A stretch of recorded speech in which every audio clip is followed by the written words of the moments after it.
plate hardware. Alright, for this install you need a 1" and an 1/8 or a crescent wrench. To install these, we'll line these 3 pins up the factory hole.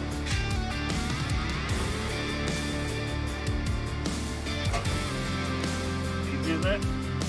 Alright, these steps come with all the hardware you will need. Let's install them.